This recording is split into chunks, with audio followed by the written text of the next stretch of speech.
ছোট্ট গণেশ একবার জাদুর এক ফুল পেল।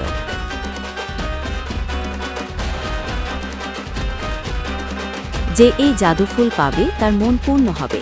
ফুলে ছিল এমনই জাদু।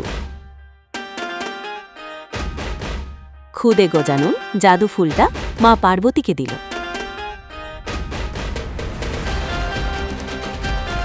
মা উমা হাসিমুখে ছোট্ট ছেলে গণেশকে বললেন,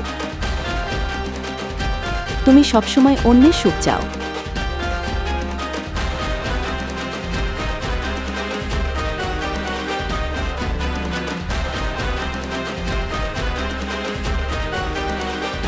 এই গল্প থেকে আমরা শিখতে পারি, সুখ ভাগ করলে বাড়ে।